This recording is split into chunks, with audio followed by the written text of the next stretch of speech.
Bugün Sakrebulonun iclasında kəndə dəstək proqramı çərçivəsində Marneuli Bələdiyyəsinin 77 kəndində həyata keçiriləcək müxtəlif infrastruktur layihələri müzakirə olundu. Yerli əhali tərəfindən seçilmiş tələbatlar deputatlar tərəfindən yekdilliklə təsdiqləndi. Kəndə dəstək proqramını təsdiqlədilər. Proqram əhali ilə razılıqla seçildi. Əhali ilə görüşlərdə Sakrebulo və meriya nümayəndələri fəal iştirak edirdilər. Görüşlər zamanı kənd sakinlərinin bəyəndiyi məsələlər müəyyənləşdi. Kəndlərdə görülən işləri sakinlər dəqiqləşdirdilər. Sakrebulonun təsdiqindən sonra layihələr siyahısı Regional İnkişaf Nazirliyinə göndəriləcək. Hökumətlə razılıq əsasında oradan lazım olan məbləğ köçürüləcək. Marneuli meriyası Qırmızı Xaç təşkilatı ilə əməkdaşlığın davam etdirilməsi forması ilə bağlı Regional İnkişaf Nazirliyinə müraciət edir. Məsələ müsbət həll olunarsa, təşkilatla əməkdaşlıq memorandum əsasında davam etdiriləcək.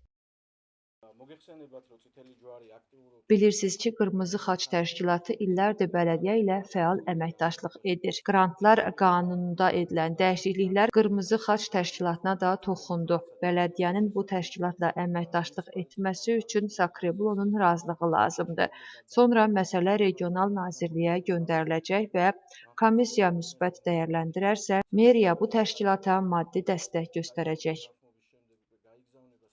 İclasda Sakrebulonun deputatları digər inzibati məsələlərlə yanaşı dövlət qulluqçularının əmək haqqlarının artırılmasını da müzakirə etdilər.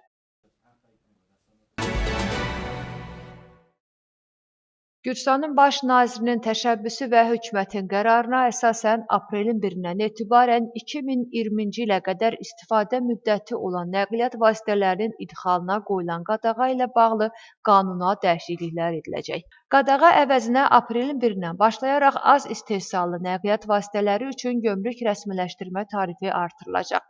Xüsusilə 6 ilə qədər az istehsallı nəqliyyat vasitələri üçün gömrük rəsmiləşdirmə haqqı 1 kub metr üçün 4,50 tetri olaraq müəyyən ediləcək. 6 ildən çox yaşı olan nəqliyyat vasitələrinin idxalı ilə bağlı yeni qaydalar tətbiq etdik və bu qərara bəzi dəyişikliklər, düzəlişlər etmək istəyirik. Xüsusilə idxalı qadağan etmək əvəzinə müvafiq nəqliyyat vasitələrinə 4,50 tetri gömrük rəsmiləşdirmə haqqı tətbiq ediləcək. Yəni, aksis vergisi müvafiq məbləğdə hər kubmetr üçün 4,50 tetri müəyyən ediləcək. Müvafiq olaraq idxal qadağası artırılmış aksis vergisi dərəcəsi ilə əvəz olunacaq.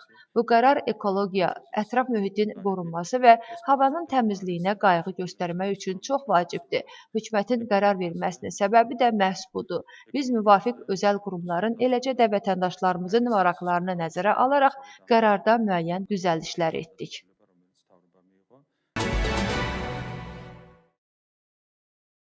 Nikoloz Qipşidze adına Tbilisi Respublika xəstəxanasına yeni direktor təyin edilib. Bu vəzifəni Cavara Uqrexelidze icra edəcək.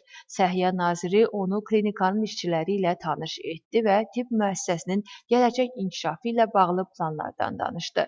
Səhiyyə naziri klinikanın keçmiş direktoru Qoqa Mesxiyə indiyədək göstərdiyi fəaliyyətə görə təşəkkürünü bildirdi.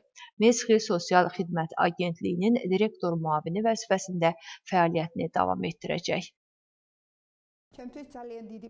Respublika xəstəxanasına rəhbərlik etmək mənim üçün böyük məsuliyyətdir. Həm də mənim peşə fəaliyyətimin əsas hissəsi bu klinikada keçib.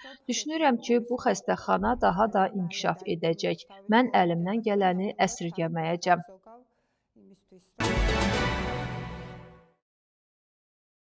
Daxili İşlər Nazirliyinin Tbilisi Polis Departamentinin Köhnə Tbilisi baş bölməsinin əməkdaşları qrupla soyğunçuluq ittihamı əsasında 4 nəfəri həbs ediblər.